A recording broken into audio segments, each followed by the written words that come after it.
ایک ایسے وقت میں جب بہت سے امریکی نسلی تفریق کے بارے میں بات کر رہے ہیں، صدر جو بائیڈن آج امریکی ریاست اوکلاہوما کے شہر ٹولسا میں نسلی نفرت کی بنیاد پر ہونے والے قتل عام کی 100ویں برسی کی تقریب میں شرکت کریں گے۔ توقع ہے کہ شہر میں تشدد میں ہلاک ہونے والے 300 سے زائد افراد میں سے کچھ کی مشتبہ اجتماعی قبر کی کھدائی دوبارہ شروع کی جائے گی۔ اس قتل عام کا محرک ایک 19 سالہ سیاہ فام شخص کی گرفتاری تھی، جس پر الزام تھا کہ اس نے ایک 17 سالہ سفید فام لڑکی پر حملہ کیا تھا۔ 1921 کے واقعات کے نتیجے میں ٹولسا کا گرین ووڈ ضلع تباہ کر دیا گیا، جو شہر کا ایک خوشحال علاقہ تھا، اس لیے اسے بلیک وال اسٹریٹ کے نام سے جانا جاتا تھا۔ حالیہ برسوں میں اس واقعے کی کہانی کو زیادہ وسیع پیمانے پر شیئر کیا گیا ہے۔ I still see black men seeing being shot. میں اب بھی سیاہ فام مردوں کو گولیوں سے ہلاک ہوتے دیکھتی ہوں۔ گلی میں پڑی سیاہ فاموں کی لاشیں، اب بھی دھوئیں کی بو آتی ہے اور آگ نظر آتی ہے۔ مجھے اب بھی سیاہ فاموں کے کاروباروں کا جلایا جانا دکھائی دیتا ہے۔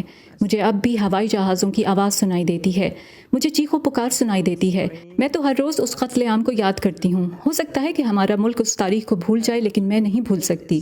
پچھلے سال اس قتل عام میں زندہ بچ جانے والے 3 افراد نے ہر جانے کا ایک مقدمہ دائر کیا، جس میں یہ دعویٰ کیا گیا ہے کہ ٹولسا شہر، ٹولسا کاؤنٹی، ریاست اوکلاہوما اور ٹولسا چیمبر آف کامرس اس واقعے کے ذمہ دار ہیں۔ سوالات ابھی باقی ہیں کہ آیا معاوضوں کی ادائیگی کی جانی چاہیے اور زندہ بچ جانے والوں اور اولاد کو کتنی رقم دی جانی چاہیے۔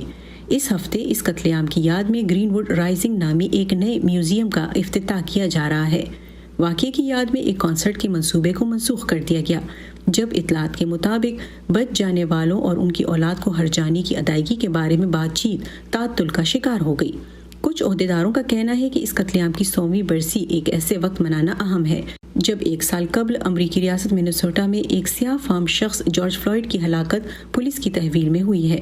اس واقعے نے امریکہ اور دنیا بھر کے کئی شہروں میں احتجاج کو جنم دیا اور اوکلاہوما سے تعلق رکھنے والے سینیٹر جیمز لنگفورڈ سمیت متعدد افراد نے امریکہ میں نسلی عدم مساوات پر غور کرنے پر زور دیا۔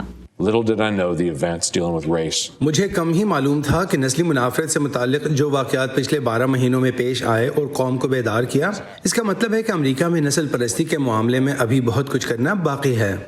In the issue of race in America. Washington میں national museum of African American history and culture کے مطابق ٹولسا کا واقعہ امریکی تاریخ میں نسلی منافرت پر مبنی قتل عام کا مہلک ترین واقعہ تھا۔ مشیل کوئن کی رپورٹ کے ساتھ نیلوفر مغل، وائس آف امریکہ۔